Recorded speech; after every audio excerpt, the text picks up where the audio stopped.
ഈ പരിപാടിയിലെ പ്രിയപ്പെട്ട അധ്യക്ഷൻ ബഷീർ സാഹിബ്, സ്ഥാപനത്തിൻ്റെ ഭാരവാഹികൾ, എൻ്റെ പ്രിയപ്പെട്ട സുഹൃത്തുക്കളുടെ സന്ദേശ പ്രഭാഷണം നടത്താനിരിക്കുന്ന സക്കീർ അരിമുള, മറ്റ് ഇതിൻ്റെ അധ്യാപകരെ, സുഹൃത്തുക്കളെ, രക്ഷിതാക്കളെ, കൊച്ചുകുട്ടികളെ, സ്ഥാപനത്തിൽ എനിക്ക് തോന്നുന്നു ഒരു 3-4 തവണയായി വരുന്ന, ചിലപ്പോൾ ഇവിടുത്തെ സ്ഥാപനത്തിൻ്റെ പേരിൽ ഇവിടെ ഞാൻ തോന്നുന്നു SSFൻ്റെ സാഹിത്യോത്സവവുമായി ബന്ധപ്പെട്ട് വന്നിട്ടുണ്ടോ.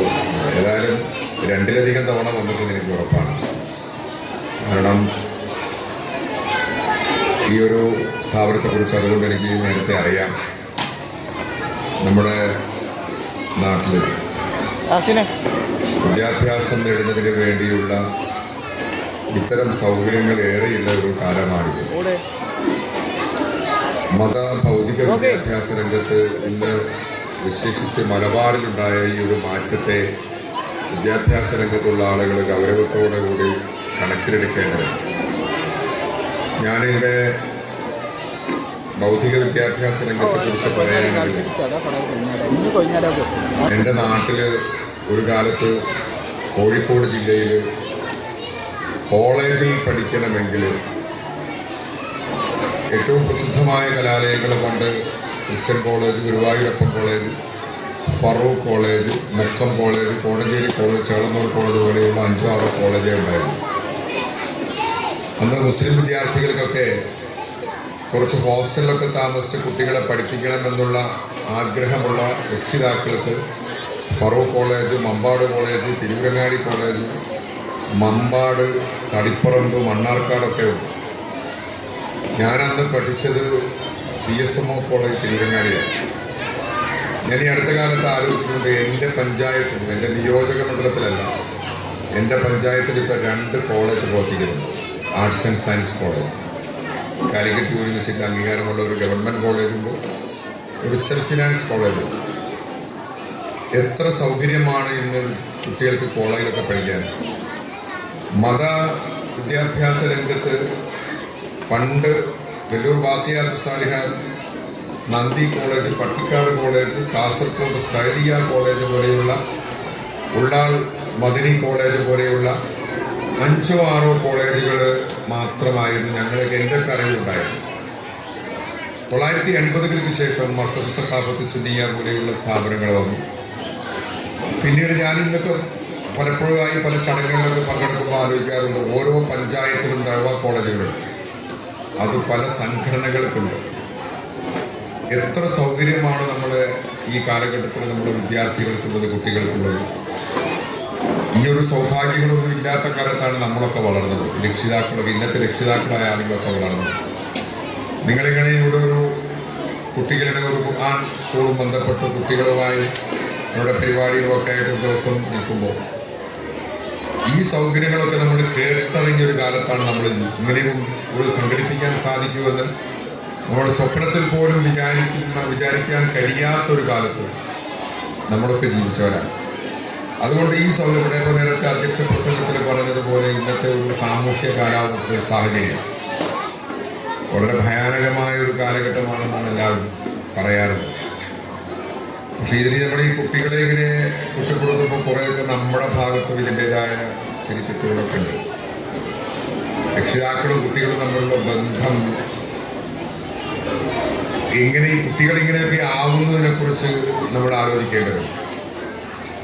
ഞാൻ കുട്ടികളെ ഭാഗം ന്യായീകരിച്ച് പറയുന്നതുമല്ല, എന്തുകൊണ്ട് ഇങ്ങനെ ആവുന്നുള്ളതിൻ്റെ ഏറ്റവും വലിയ ഉത്തരവാദി രക്ഷിതാക്കൾ തന്നെയാണ്. അവരുടെ കൂട്ടുകെട്ടിനെ കുറിച്ചൊന്നും നമ്മളൊരു കാലത്ത് അധികം ശ്രദ്ധിക്കുകയില്ല.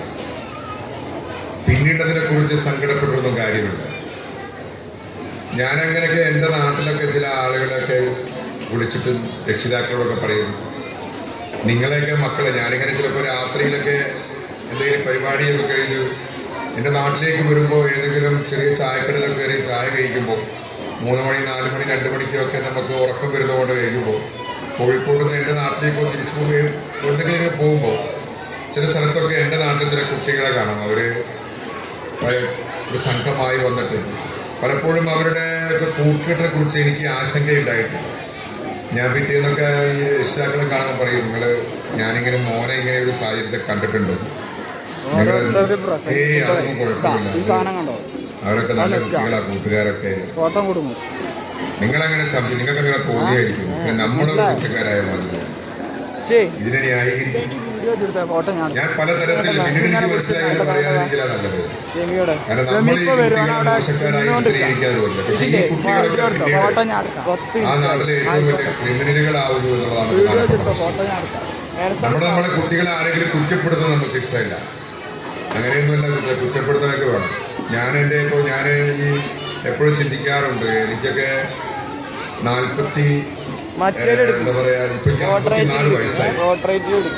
51 വയസ്സ് വരെ ഞാൻ എൻ്റെ മുപ്പയുടെ സംരക്ഷണത്തിൽ വളർന്ന ആളാണ്.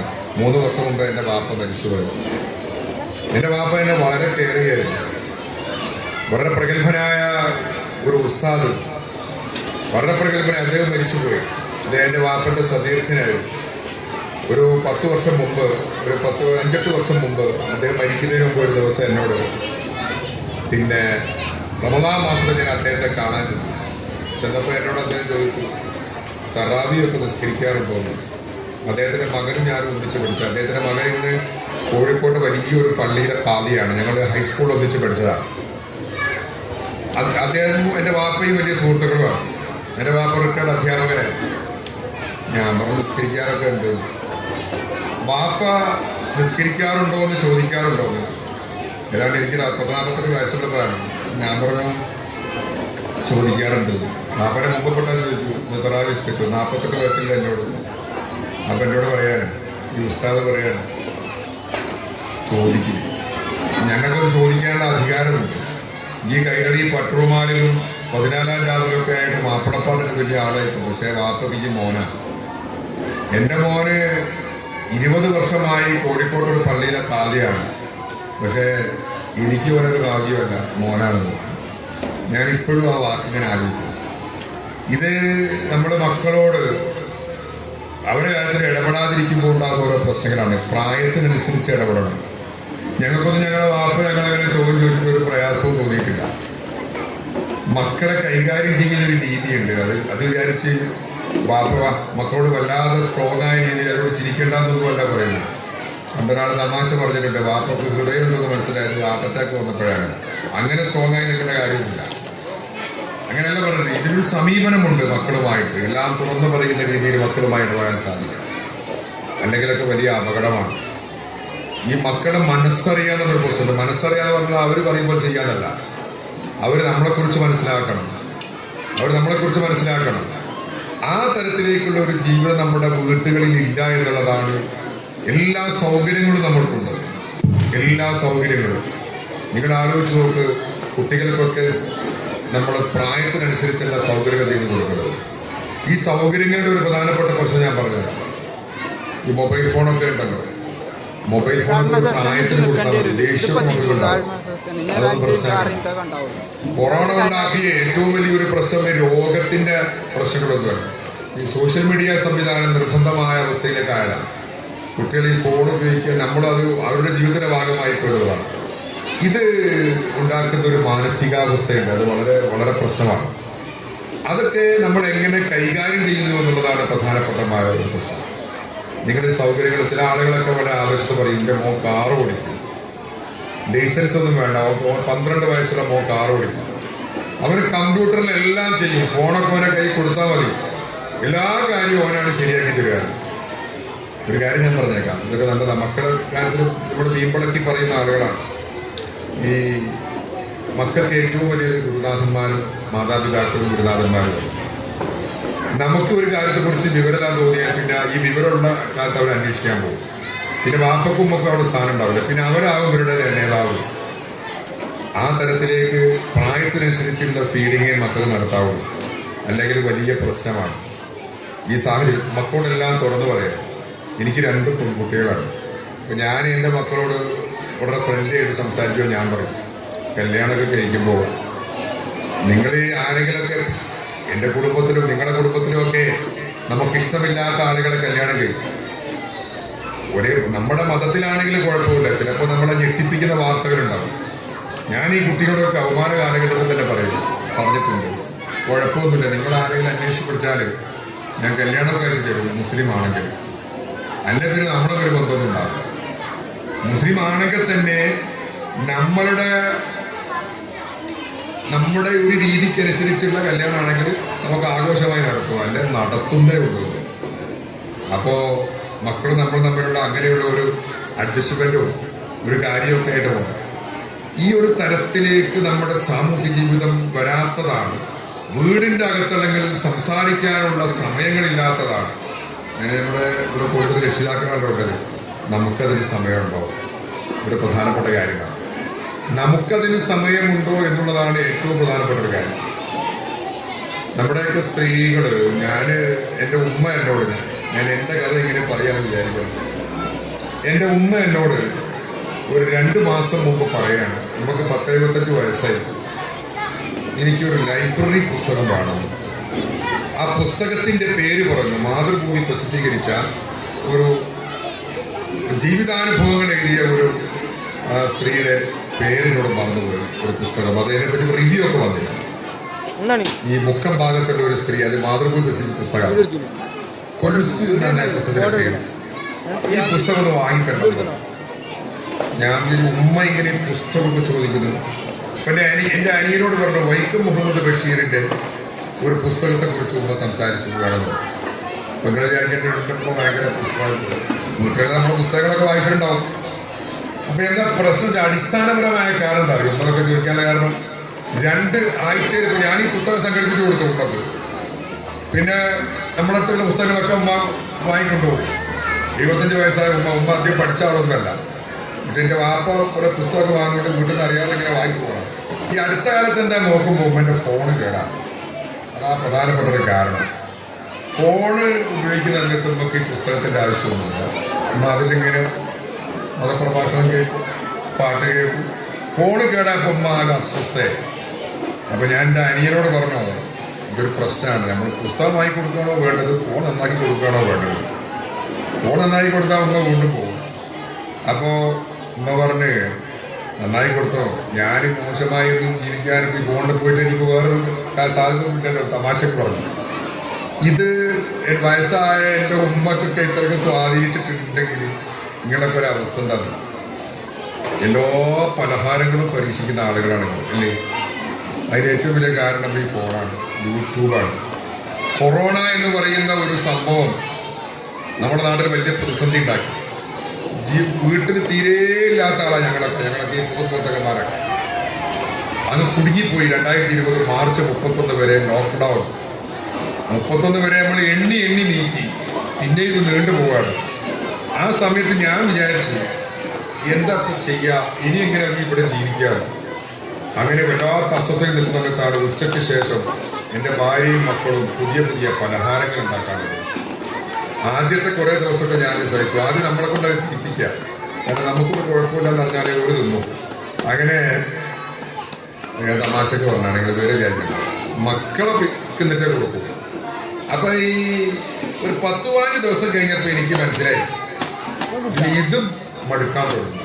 പിന്നെ ഞാൻ റബ്ബിനോട് പ്രാർത്ഥിച്ചു, റബ്ബ് കൊറോണ ഒന്ന് പെട്ടെന്ന് മാറണേ, കാരണം ഇത് സഹിക്കാൻ പറ്റുന്നില്ല ഈ പലഹാരങ്ങൾ. നിങ്ങൾ ആലോചിച്ച് നോക്കുക, നിങ്ങളെ ഈ നമ്മുടെ സമയം നമ്മൾ എന്തിനാണ് ചെലവഴിക്കുന്നത്? അപ്പോൾ മക്കൾക്ക് ഷെയർ ചെയ്യാനുള്ളൊരു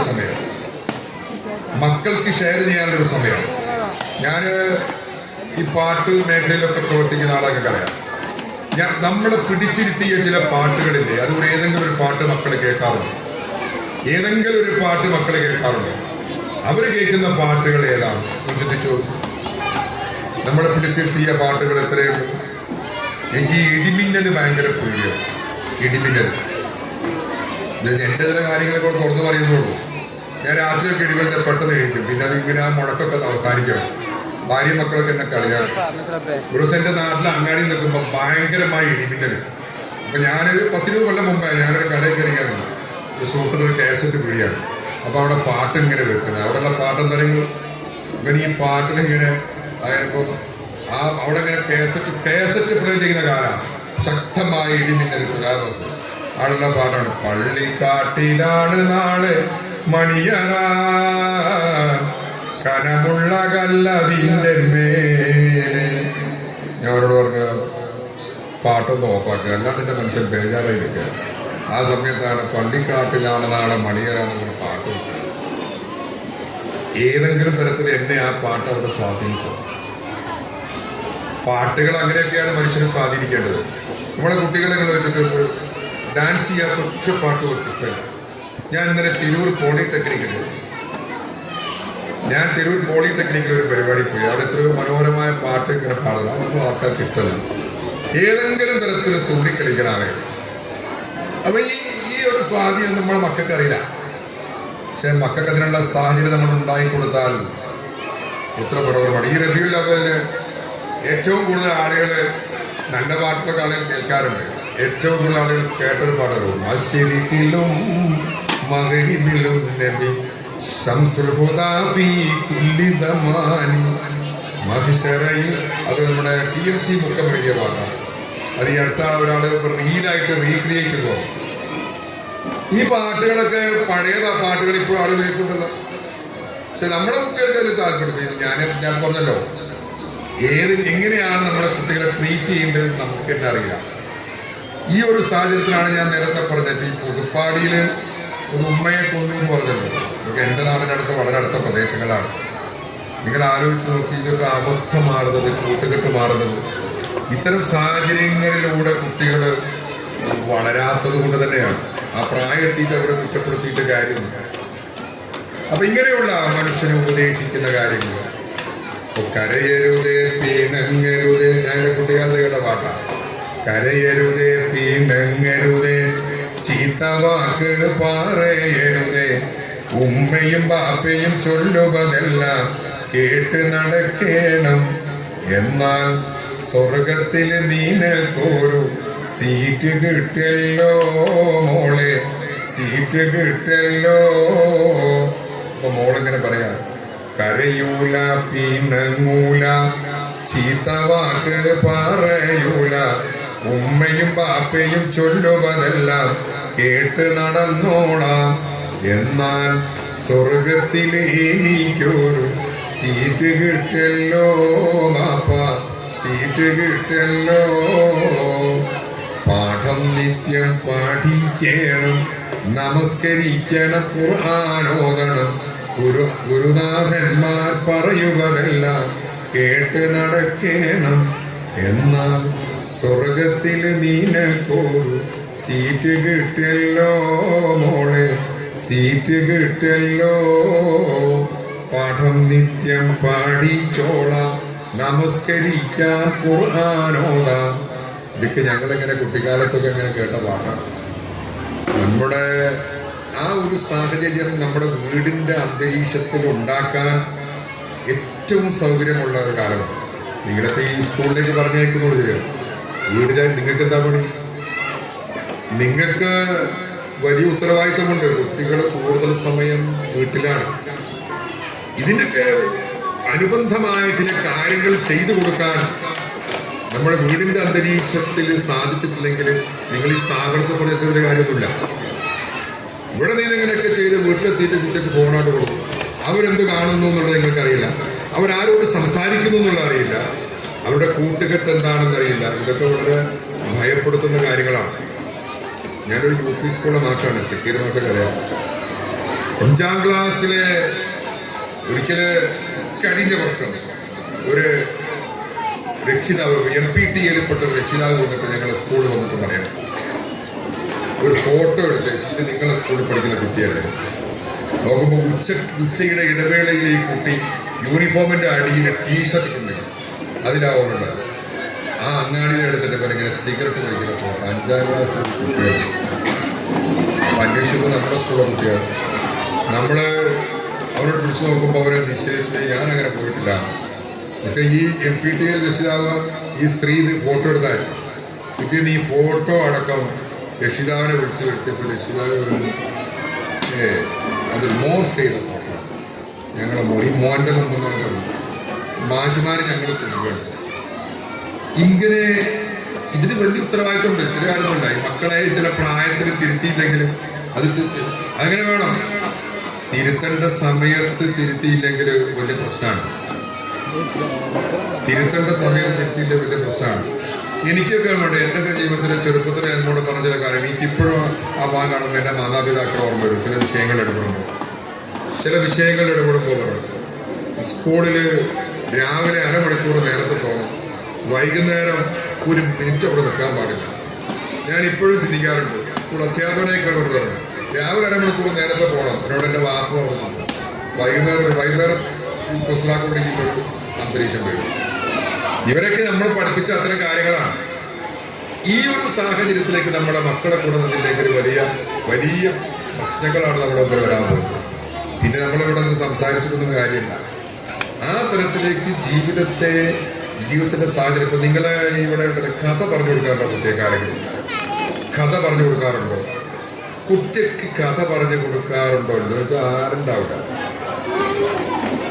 വായന വളരെ കുറവാണ്. അതുകൊണ്ട് അത് ഞാൻ പറയുന്നില്ല. പുസ്തകങ്ങളൊന്നും ആരും അങ്ങനെ വായിക്കൊടുക്കുക. എനിക്ക് കഥ പറഞ്ഞതിട്ടുണ്ട്. എൻ്റെ വാപ്പ പറഞ്ഞതല്ല പറഞ്ഞു. വാപ്പ അധ്യാപകനായിരുന്നു, വാപ്പ പൊതുപ്രവർത്തകനായിരുന്നു. അതുകൊണ്ട് കഥ പറയുന്ന സമയം ഉണ്ടല്ലോ. പക്ഷെ എനിക്ക് എൻ്റെ ഉമ്മയുടെ വാപ്പ കഥ പറഞ്ഞു തന്നിട്ടുണ്ട്. ഇബ്രാഹിം വധുഹമിന്റെ കഥ പറഞ്ഞു തന്നിട്ടുണ്ട്. ഇബ്രാഹിം വധുഹമിന്റെ പാട്ട് പാടി തന്നിട്ടുണ്ട്. ഞാനന്ന് സ്കൂളില് കപിലവസ്തുവിലെ ശുദ്ധോധന മഹാരാജാവിന്റെ മകൻ സിദ്ധാർത്ഥ രാജകുമാരൻ ശ്രീബുദ്ധനായ കഥ 2 or 3 പഠിച്ചിട്ടുണ്ട്. അപ്പൊ ഞാനിങ്ങനെ ചിന്തിച്ചു, എന്റെ വല്യാപ്പ ആ പ്രായത്തിൽ അബുവാരോടപ്പോ ജവാബ് മാഗേനി വേളി അരുമക്കാനിയേമാ കാണും തീയാമൊന്നാള് സബിജോതി താഹീരം തന്നീലെല്ലാരും കൂടും സംഘത്തിലേത് തലത്ത് ഞാൻ വന്ന് ചോടും. ഈ 2 കഥയും തമ്മിൽ വലിയ ബന്ധമുണ്ട്. ജീവിതത്തിലെ സൗഭാഗ്യങ്ങളെയൊക്കെ കൊട്ടാരത്തിലെ സുഖസൗകര്യങ്ങളൊക്കെ ഉപേക്ഷിച്ച ആളാണ് സിദ്ധാർത്ഥ രാജകുമാരൻ, പിന്നീട് ശ്രീബുദ്ധനായത്. ഇതുപോലെ തന്നെയല്ലേ ഇബ്രാഹിം സൂഫിയായി മക്കത്ത് പോയി. ഈ ഒരാള് കഥ ശ്രീബുദ്ധനെ കേൾക്കുമ്പോൾ തന്നെ എനിക്ക് ഇബ്രാഹിം നിങ്ങൾ ഓർമ്മ വരും. കാരണം എനിക്ക് എൻ്റെ വല്യാപ്പ സമാന്തരമായി ഇതിനെ പഠിപ്പിച്ചിട്ടുണ്ട്. ഞാൻ നിങ്ങൾക്ക് ആരെങ്കിലും കഥ പറയാം. ആർക്കെങ്കിലും കഥ പറഞ്ഞു കുട്ടിയെ കഥ പറഞ്ഞു കൊടുത്തിട്ടുണ്ടോ? കുട്ടിയെ കഥ ഒക്കെ പറഞ്ഞു കൊടുക്കണം. അതിന് കഥ നമുക്കറിയണം. അതിന് നമ്മളെ കുറിച്ച് വായനയൊക്കെ വേണം. എത്ര പ്രസിദ്ധീകരണങ്ങളാണ് സക്കീർ സാഹിബിന്റെ ഒക്കെ നേതൃത്വത്തിൽ IPP ഒക്കെ ഇറക്കുന്ന പുസ്തകങ്ങളൊക്കെ കുട്ടിക്കഥകളും കവിതകളും ഒക്കെ ഉണ്ട്. ഇതൊക്കെ കുട്ടികൾക്ക് മാത്രമല്ല നമുക്ക് വായിച്ച് പഠിക്കാവുന്നതാണ്, മാതൃകളാവുന്ന എത്രയോ സംഭവങ്ങളുള്ള എത്ര സംഭവങ്ങളാണ് നമ്മുടെയൊക്കെ മാതൃകാപരമായി നമ്മുടെ മുമ്പിലുള്ളത്. നിങ്ങൾ ആലോചിച്ച് നോക്കൂ.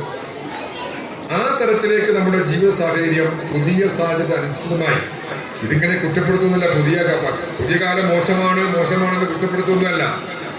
ഈ കാലത്തിന്റെ സൗകര്യങ്ങൾക്ക് അനുയോജ്യമായ രീതിയിൽ അതിനെ ആക്കിയെടുക്കാൻ നമുക്ക് സാധിക്കുന്നുള്ളതാണ്. ഞാൻ മുമ്പ് ഇവിടെ പറഞ്ഞതൊന്നുമല്ല, ഇതൊരു അനുഭവമല്ല. എനിക്കൊരു കഥ പറഞ്ഞു തന്നിട്ടുണ്ട് എൻ്റെ ഉമ്മയുടെ ഉമ്മ. ഒരു പരിശുദ്ധനായ വ്യക്തിയുടെ കഥ. പുഴയിൽ കുടിച്ചുകൊണ്ടിരിക്കുമ്പോൾ ഒരു പഴം ഒഴുകി വന്നു. അതൊക്കെ ചരിത്രത്തിലുള്ളതായി. ആ പഴം കഴിച്ചപ്പോൾ അയാൾക്ക് ഓർമ്മ വന്നു, ഇതിന്റെ ഉടമയ്ക്ക് ഇത് പൊരുത്തമുണ്ടാകുമോ. അയാള് അവിടെ ഈ തോട്ടം കണ്ടു. പുഴയുടെ കുറെ നടന്നു പോയപ്പോൾ അവിടെയുള്ള ആളോട് പറഞ്ഞു, ഈ തോട്ടത്തിലെ ഒരു പഴം ഞാൻ കഴിച്ചു പോയി, എനിക്ക് മാപ്പാക്കി തരണം. തോട്ടത്തിൻ്റെ അടുത്ത് പറഞ്ഞത്, എൻ്റെ അല്ല, ഞാൻ കാവൽക്കാരനാണ്, ഇത് രാജാവിൻ്റെതാണ്. രാജാവിൻ്റെ അടുത്ത് നിന്ന് സങ്കടം പറഞ്ഞു, നിങ്ങളൊരു പഴം ഞാൻ കഴിച്ചു പോയി. രാജാവ് പറഞ്ഞു, അങ്ങനെ പൊരുത്തപ്പെടാനും പറ്റൂല, എൻ്റെ മോളെ കല്യാണം കഴിച്ചാൽ പൊരുത്തപ്പെടാം. രാജാവ് ഇയാളവിടെ താമസിച്ചു 1 മാസം. രാജാവ് കൊട്ടാരമാണ്, മോളെ കാണൂല. കല്യാണം കഴിച്ചോളാന്ന് പറഞ്ഞപ്പോൾ കഴിച്ചോളാം, പക്ഷെ ഒരു കണ്ടീഷൻ ഉണ്ട്, എൻ്റെ മോൾക്ക് കണ്ണ് കാണൂല, ചെവി കേൾക്കൂല, കയ്യിനും കാലിനും സ്വാധീനമില്ല. അതൊന്നും പ്രശ്നമില്ല, നിങ്ങൾക്ക് പൊരുത്തപ്പെട്ട് തരണം പറഞ്ഞു. ഇയാളവിടെ താമസിച്ചു. കല്യാണം കഴിച്ച രാത്രി ഇയാള് മണിയറയിലേക്ക് സുന്ദരിയായ ഒരു പെണ്ണ് കടന്നു വരികയാണ്. രാജാവിൻ്റെ അടുത്ത് ഓടിപ്പോയി പറഞ്ഞു, എന്നെ ബുദ്ധിമുട്ടാക്കരുത്, നമ്മളുള്ള കണ്ടീഷനിൽ കൈക്കും കാലിനും സ്വാധീനമില്ലാത്ത, കണ്ണ് കാണാത്ത, ചെവി കേൾക്കാത്ത ഒരു കുട്ടിയാണ്, സൗന്ദര്യം ഇല്ലാത്ത ഒരു കുട്ടിയാണ്, അവിടെ ഉള്ളത് ഓളല്ല. അപ്പോ രാജാവ് പറഞ്ഞു എൻ്റെ മോക്കൊരു കുഴപ്പമില്ല. എന്താ പറയുക, ഞാൻ എൻ്റെ മകളെ കല്യാണം കഴിക്കുമ്പോൾ ഒരു കാര്യം തീരുമാനിച്ചു. ഞാൻ മകളെ നല്ല സത്യസന്ധനായ ഒരാൾക്ക് കല്യാണം കഴിച്ചു കൊടുക്കുന്നു. പലരും വന്നു, ഞങ്ങൾ പരീക്ഷിക്കും. രാജാധികാരം ചിലർക്ക് പണം, ആ പരീക്ഷ അവരൊക്കെ പരാജയപ്പെട്ടു. അപ്പൊ ഞങ്ങൾ വന്നത് ഉമ്മാമ്പഴത്തിന്റെ കഥയുമായി. നിങ്ങളൊരു നല്ല മനുഷ്യനാണ്, നിങ്ങൾ ഒന്ന് പരീക്ഷിച്ചതാ, നിങ്ങൾ പറയുന്നതിന്റെ സത്യസന്ധത ഒന്നുകൂടി ബോധ്യപ്പെടുത്താൻ നിങ്ങൾ പരീക്ഷിച്ചതാണ്. നിങ്ങൾ നല്ല മനുഷ്യനാണ്. നമ്മളൊക്കെ എവിടുന്നൊക്കെ എന്തെല്ലാം വാങ്ങി തിന്നുന്നത്, എന്തെല്ലാം പെറുക്കി തിന്നുന്നത് നമ്മൾ ആരാണ് നോക്കാറുണ്ട്. ഞാൻ ഈ ചാവക്കാട് ഇതേപോലെയുള്ള സ്ഥാപനം ദഴവാ കോളേജിൽ രാത്രിയിൽ താമസിക്കുന്ന കുട്ടികൾക്ക് വേണ്ടി ഇതേപോലെ ഒരു പരിപാടി ചേർന്നു. ഞാൻ ഈ കഥയൊക്കെ പറഞ്ഞു, ഇങ്ങനെ വല്യാപ്പനോട് കഥ പറഞ്ഞു. ഞാൻ അന്ന് രാത്രിയിൽ നിങ്ങളോട് പറഞ്ഞ എവിടെ ഞാൻ പറയുന്നത്, നല്ല മഴക്കാലം, കാറിലിങ്ങനെ വരികയാണ്. പട്ടാമ്പിക്കൊപ്പം റോഡ് കഴിഞ്ഞ് കൂപ്പനാട് കുട്ടാലം അവിടെയൊക്കെ ഇങ്ങനെ വരുമ്പോൾ അവിടെയൊക്കെ മാവ് ഇഷ്ടംപോലെയുണ്ട്. ഭയങ്കരമായിട്ട് മഴ പെയ്യുമ്പോൾ മരം ഇങ്ങനെ ആടുക, കാറ്റടിക്കുന്നുണ്ട്. ഞാൻ ഡ്രൈവറോട് പറഞ്ഞു വണ്ടി അങ്ങാടിയിൽ സൈഡാക്കി. കാരണം എന്താ അറിയോ, ഈ മരം ഞാൻ വീണാൽ നാളെ മരം കാറിന്റെ മുകളിൽ വീണ് പട്ടറുമാൽ ജഡ്ജി മരിച്ചു എന്ന് പേപ്പറിൽ വരും. അതുകൊണ്ട് വാഹനം സൈഡാക്കണം. അങ്ങാടിയിൽ 1 മണിക്കൂർ മഴ പെയ്തു, പേടിപ്പിക്കുന്ന മഴയാണ്. മഴയൊക്കെ കഴിഞ്ഞ് ഞങ്ങൾ കാറ് മുന്നോട്ട് ഇങ്ങനെ പോകുമ്പോൾ എന്താണ് സ്ഥിതി, റോഡിൽ നിറച്ച് മാങ്ങ. അവനോട് ഡ്രൈവർ പറഞ്ഞു 2 ചാക്കെടുക്കാൻ ഈ മാങ്ങ കമ്പ് കൊണ്ടുപോകാൻ. ഞാൻ പറഞ്ഞു കൊണ്ടുപോയി. പക്ഷെ വല്യാപ്പ പറഞ്ഞൊരു കഥ നമ്മളിപ്പോൾ അവിടെ പറഞ്ഞത്, ആ കോളേജിൽ ആ മൈക്ക് കിട്ടും പാലക്കാട് പറഞ്ഞോ എന്ന് പറഞ്ഞു. നിങ്ങൾ വിചാരിക്കേണ്ട സക്കീർ മാഷൊക്കെ അറിയാം, ഞാൻ അത്ര പരിശുദ്ധനായി ജീവിക്കുന്ന ആളൊന്നുമില്ല. പക്ഷെ അന്ന് ഞാൻ ആ മാങ്ങ എടുത്തിട്ടില്ല. അതിന് കാരണം എന്താ അറിയോ, എനിക്കെൻ്റെ വല്യാപ്പന ഓർമ്മ വന്നാണ്. അതുകൊണ്ട് എനിക്ക് നിങ്ങളോട് പറയാനുള്ളത്, കാലങ്ങൾക്ക് ശേഷം മക്കൾക്കോ പേരക്കുട്ടികൾക്കോ നമ്മളങ്ങനെ ഓർമ്മ വരണമെങ്കിൽ അവർക്ക് ഓർമ്മ വരത്തക്ക വിധം നമ്മൾ എന്തെങ്കിലുമൊക്കെ പറഞ്ഞു കൊടുക്കണം. ഐസ്ക്രീം വാങ്ങിക്കൊടുത്താലും അത് പിറ്റേന്ന് വാങ്ങിക്കൊടുക്കും, അത് 2 ദിവസം കഴിഞ്ഞാൽ മറന്നു പോകും. എൻ്റെ മരിച്ചുപോയ വല്യാപ്പ എനിക്ക് ഇങ്ങനെ ഐസ്ക്രീം വാങ്ങി തന്നിരുന്നൊന്നും അവർ ഓർക്കൂല. എനിക്ക് വല്യാപ്പ ഒരുപാട് മിഠായി വാങ്ങി, അതിനൊന്നും എനിക്ക് ഓർമ്മയില്ല. പക്ഷെ വല്യാപ്പ വാങ്ങി തന്ന ഈ കഥ എനിക്ക് പറഞ്ഞത്, ഈ കഥ എനിക്ക് ഓർമ്മയുണ്ടോ. അതുകൊണ്ട് ആ തരത്തിൽ ഒരു സാഹചര്യം നമ്മുടെ മക്കളുടെ ജീവിതത്തിൽ ഉണ്ടാക്കിയെടുക്കാൻ നമ്മളൊക്കെ ശ്രമിക്കേണ്ടതുണ്ട് എന്നാണ് എനിക്ക് പറയാനുള്ളത്. വലിയ സാഹചര്യങ്ങളാണ് ജീവിക്കുന്നത്. ജീവിതത്തെക്കുറിച്ച് അങ്ങനെ മറ്റു കാര്യങ്ങളെക്കുറിച്ച് കുറ്റപ്പെടുത്തിയൊന്നും ഞാൻ പറയുന്നില്ല. മനുഷ്യനായി കാണാൻ കഴിയാത്ത ഇപ്പോൾ എല്ലാവരും ഇപ്പോൾ പാട്ടൊക്കെ പാടല്ല. ഇപ്പോൾ പട്ടാപ്പകൽ ചൂട്ടും പിന്നിച്ചും മനുഷ്യനെ തേടി നടന്നു, പക്ഷേ മനുഷ്യനെ കണ്ടില്ല. ഈ ദുനിയാവാകെ ചുറ്റി നടന്നിട്ടും മനുഷ്യനെ കണ്ടില്ല. അതിനർത്ഥം എല്ലാം തികഞ്ഞ ഒരു മനുഷ്യനെ, അയാള് ഈ പട്ടാപ്പകൽ ഈ സൂഫിയായ മനുഷ്യന് ചൂട്ടും പിടിച്ചിങ്ങനെ നടക്കാൻ അദ്ദേഹം ഭ്രാന്തുള്ളതുകൊണ്ടൊന്നുമല്ല, നല്ല ഒരു മനുഷ്യനെ കാണുന്നില്ല എന്ന് പറയുന്നത്. അങ്ങനെ നല്ല മനുഷ്യരായി നമുക്ക് ജീവിക്കാൻ സാധിക്കണം. നല്ല കഥകൾ പറഞ്ഞു കൊടുക്കുന്നവരായി. പ്രാണസഖി നന്നായി അറിയാം ഞാൻ ഇന്നാട്ടിലമീറാണെന്ന്, എന്നാലും എന്റേതായൊരു ദീർഘമുമില്ല പ്രിയേ. ഭാര്യയും ഭർത്താവും രാജാവും രാജ്ഞിയാണ്. ചോദിക്കുകയാണ്, ഇച്ചിരി മുന്തിരി കഴിക്കണം ആഗ്രഹം, എൻ്റെ കയ്യിൽ വല്ല പൈസയുണ്ടോ? അപ്പൊ രാജ്ഞി ചോദിക്കുന്നു, അങ്ങാരേ എന്നറിയില്ലേ, നിങ്ങളീ നാട്ടിലെ രാജാവല്ലേ, അങ്ങ് വെറും നാണനയില്ല യാചകരായെന്നോ. പ്രാണസഖി നന്നായി അറിയാം ഞാൻ ഇന്നാട്ടിൽ അമീറാണെന്ന്, എന്നാലും എന്റേതായൊരു ദീർഘമുമില്ല പ്രിയേ. ഉണ്ടോ സഖി ഒരു കുല മുന്തിരി വാങ്ങിടുവാനായി നാരണ കയ്യിൽ, ഉണ്ട് പ്രിയേ കൽവിനൊരാശ മുന്തിരി തിന്നിടുവാ. അതൊക്കെ നന്മയുടെ കഥകളാണ്, നന്മയുടെ പാട്ടുകളാണ്. അത്തരം പാട്ടൊക്കെ നമ്മളെ കേൾപ്പിക്കാൻ സാധിക്കും. മക്കൾക്ക് പുതിയ കാലത്തിന് അനുയോജ്യമായതിന് ഇതൊക്കെ പറഞ്ഞെങ്കിൽ ഇങ്ങനെ പാട്ട് കേൾക്കുന്ന നാളെ രാവിലെ പോയി പറയല്ല വേണ്ടത്. ആ സാഹചര്യം സാവധാനം നമ്മുടെ വീട്ടിൽ ഒരുക്കുകയാണ് വേണ്ടതല്ല. നമ്മൾ കഥ കേട്ടത് അങ്ങനെയാണ്, നമ്മൾ പാട്ട് കേട്ടത് അങ്ങനെയാണ്, നമ്മുടെ പ്രഭാഷണങ്ങൾ കേട്ടത് അങ്ങനെയാണ്. ആ തരത്തിലേക്കുള്ള സാഹചര്യം. ഇതിൻ്റെയൊക്കെ ഏറ്റവും അടിസ്ഥാനപരമായ കാര്യം പരസ്പരമുള്ള സ്നേഹമാണ്. ആ സ്നേഹം അയൽവാസികളോട് വേണം, മാതാപിതാക്കളും മക്കളും തമ്മിൽ വേണം, നാട്ടുകാർ തമ്മിൽ വേണം. മനുഷ്യനെ മനുഷ്യനായി കാണണം.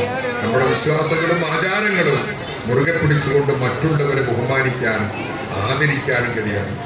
ഇപ്പോൾ ബാപ്പു ആവാടി അടുത്ത കാലത്ത് ഒരു കവിത എഴുതി. ഞാൻ പലപ്പോഴും വിചാരിക്കും എങ്ങനെയാണ് ഇവർക്ക് എഴുതാൻ കഴിയാന്നുള്ളത്.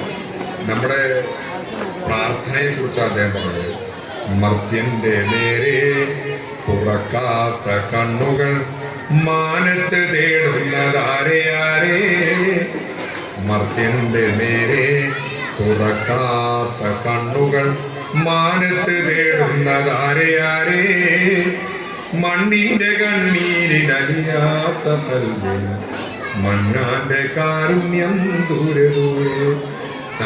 നമ്മുടെ മുമ്പിലുള്ളതിൻ്റെ സങ്കടങ്ങൾ, നമ്മളെ വലിയ വീടൊക്കെ ഉണ്ടാവും, ചിലപ്പോൾ അവിടെ പട്ടിണിയായിരിക്കും.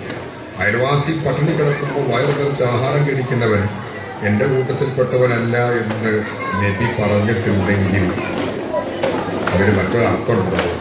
നിന്റെ പട്ടിണി അള്ളാഹ്ക്ക് പ്രശ്നമല്ല, അയൽവാസിയുടെ പട്ടിണിയാണ്. നിന്റെ പട്ടിണി നോക്കേണ്ടത് നീയല്ല. അപ്പം മറ്റുള്ളവന്റെ സങ്കടങ്ങൾക്ക് ഇത്രയും പ്രാധാന്യമുള്ള ഒരു കാര്യം, ഒരു സമൂഹം, ഒരു തത്വശാസ്ത്രം. ഞാൻ എപ്പോഴും ചിന്തിച്ചിട്ടുണ്ട്, ഇവിടെ പണ്ഡിതന്മാരൊക്കെ ഉണ്ട്, എനിക്ക് വിവരമില്ല അത്ര, എന്തായാലും പ്രത്യേകിച്ച് കർമ്മശാസ്ത്രമായിട്ട് വലിയ അറിവൊന്നുമില്ലായിരിക്കും. ഞാൻ എപ്പോഴും ചിന്തിക്കാറുണ്ട്, നമുക്ക് നിസ്കരിക്കുന്ന കാര്യത്തിൽ നിങ്ങൾക്ക് ജമ്മു കസറുവാക്കാം, ഒരുപാട് കണ്ടുകൊണ്ടിങ്ങനെ ചിമ്മിയാൽ പോലും നിസ്കരിക്കണം നിർബന്ധമാണ്. നോമ്പ് ആരോഗ്യമില്ലാത്തവരും യാത്രക്കാരനും പിന്നീട് സംവിധാനങ്ങളുണ്ട്, എക്സ്ക്യൂസ് ഉണ്ട്. മനുഷ്യത്തായിലേക്ക് സബീലാലും മുതലാലും വഴിയാലുമുള്ളവനാണ് ഹജ്ജ്. എന്നാലും ജക്കാത്ത് ഈ കൊറോണ ഒക്കെ വന്നപ്പോൾ നിങ്ങൾ 2.5 1.5 കൊടുക്കണമെന്ന് പറഞ്ഞില്ല. ഖുർആനിലെ അളവ് പറഞ്ഞ ഏക സംഗതി അതാണ് അല്ലേ? ഇത്ര കൃത്യമായി ഇങ്ങനെ പറഞ്ഞു ജക്കാത്തിനല്ല. നമ്മളൊക്കെ മറ്റുള്ളവരെ സഹായിക്കുന്നതിനുള്ള പ്രാധാന്യമാണ് ഇതൊക്കെ സൂചിപ്പിക്കുന്നത്. ആ തലത്തിലേക്ക് മറ്റുള്ളവരുടെ സങ്കടങ്ങൾക്കൊപ്പം നിൽക്കാൻ ഇസ്ലാമിക സമൂഹം ലോകത്തിന് തന്നെ മാതൃകയാകുന്നത് ഈ ഒരു ദാനശീലത്തിലൂടെയാണ്. ലോകത്ത് നടക്കുന്ന കാരുണ്യ പ്രവർത്തനങ്ങൾ അത് ചിലപ്പോൾ വേറൊരു സൊസൈറ്റിയിലുമില്ലാതെ നിസ്കാരം പ്രാർത്ഥനകൾ മുമ്പുണ്ട്, നബിക്ക് മുമ്പുണ്ട്. സിയാമ എന്നാ പറഞ്ഞത്, മുമ്പുള്ളവർക്ക് നിർബന്ധമാക്കപ്പെട്ടതുപോലെയാണ് നോമ്പ്. മറ്റു സമൂഹത്തിന് നോമ്പുണ്ട്, തീർത്ഥാടനം ഹജ്ജൊക്കെ മുമ്പുണ്ട്. എന്നാൽ ഇങ്ങനെ സാമ്പത്തിക ക്രയവിക്രയം ഉള്ളവനില്ലാത്തവന് നിർബന്ധമായി കൊടുക്കണമെന്നും മറ്റുള്ളവന്റെ സങ്കടങ്ങൾക്കൊപ്പം നിൽക്കണമെന്നും പറയുന്ന ആ വഴിയുള്ള ഒരു വല്ലാത്ത ഒരു സാമൂഹ്യാവസ്ഥ ഉണ്ടാക്കിയെടുക്കണമെന്ന് നിർബന്ധിക്കുന്ന ഒരു വ്യവസ്ഥ അത് ഇസ്ലാമിൻ്റേത് മാത്രമാണ്. ആ ഒരു സംവിധാനത്തിൽ വിശ്വസിക്കുന്ന അതിൻ്റെ വഴി പിന്തുടരും നമുക്ക് മനുഷ്യന്റെ സങ്കടങ്ങളൊക്കെ നിൽക്കാൻ സാധിക്കണം. അതായിരിക്കട്ടെ ഇന്നത്തെ കൊച്ചുകുട്ടികളുടെ ജീവിതം മുന്നോട്ട് നയിക്കുമ്പോൾ അവർക്ക് ആ തരത്തിലുള്ള ഈ ജീവിതം ഉണ്ടാക്കിയെടുക്കാൻ നമ്മുടെ ഈ സ്ഥാപനത്തിനും ഇവിടുത്തെ നമ്മുടെ രക്ഷിതാക്കൾക്കും സാധിക്കട്ടെ എന്ന് ആശംസിച്ചുകൊണ്ട് പ്രാർത്ഥിച്ചുകൊണ്ട്, ശരിക്കും ഞാനെന്നെ ഈ ഉസ്താദിനെ വിളിച്ചപ്പോൾ ഞാൻ നാട്ടിലല്ല. ഉസ്താദ് ഓർമ്മ, ഞാൻ വിദേശത്ത് സൗദിയിലായിരുന്നു. എനിക്കൊരു അബദ്ധം പറ്റി. ഞാൻ അവിടുന്ന് പരിപാടിയൊക്കെ കഴിഞ്ഞ് ദമാമിൽ വന്നു. 4 ദിവസം എടുക്കുമ്പോൾ എനിക്കൊരു വലിയ അസുഖം പിടിപെട്ടു. അത് 3 ദിവസം അവിടെ ഹോസ്പിറ്റലൈസ്ഡായി. ഭാഗ്യത്തിന് അൽഹംദുലില്ലാഹ് ഞാൻ രക്ഷപ്പെട്ടു. അത് ഫുഡ് ഇൻഫെക്ഷൻ വന്നതാണ്. ഞാൻ രാത്രിയാണ് വന്നത്. അപ്പോൾ എന്നോടൊന്ന് രാവിലെ എൻ്റെ വീട്ടിൽ ചോദിച്ചു, ഇന്നൊക്കെ പരിപാടിക്കൊക്കെ പോകണോ? ഞാൻ പറഞ്ഞു, എനിക്ക് ഒരു പ്രശ്നമുണ്ട്. ഒരു പരിപാടിക്ക് ചെന്നാലും അവിടെ നമ്മളെ ഏൽപ്പിച്ചു കഴിഞ്ഞാൽ അതിൻ്റെ സംഘാടകരുടെ ഞാൻ എന്തൊക്കെ എക്സ്ക്യൂസ് പറഞ്ഞാലും ഒഴിഞ്ഞു മാറിയതാണെന്ന് വിചാരിക്കും. ഞാൻ ഇന്നലെയും രാത്രി അങ്ങനെ പരിപാടിക്ക് പോകേണ്ടി വന്നിട്ടുണ്ട്. ആ നിർബന്ധത്തിൽ ഒരു വല്ലാത്ത തരം നമുക്ക് അസുഖമാണുണ്ടാകുന്ന ഒരു അസ്വസ്ഥതകളൊക്കെ ഉണ്ട്. എന്നാലും എനിക്ക് വീണ്ടും നിങ്ങളുടെ ഇവിടെ വരാനും നിങ്ങളെ പങ്കെടുക്കാനും സാധിച്ചതിലുള്ള സന്തോഷം. അതുകൊണ്ട് ഞാൻ എന്തൊക്കെയോ ചിതറിയ ചിന്തകളാണ് നിങ്ങളുമായി സംവദിച്ചത്. അത് നിങ്ങൾ ആ തരത്തിൽ എൻ്റെ ഇപ്പോഴത്തെ അവസ്ഥയുമായി ബന്ധപ്പെട്ട് അത് കണക്കിലെടുക്കണമെന്ന് അഭ്യർത്ഥിച്ചുകൊണ്ട് ഞാൻ ഈ പരിപാടി ബിസ്മില്ലാഹിർ റഹ്മാനിർ റഹീം നാമത്തിൽ ഉദ്ഘാടനം ചെയ്ത് അറിയിക്കുന്നു. അസ്സലാമു അലൈക്കും.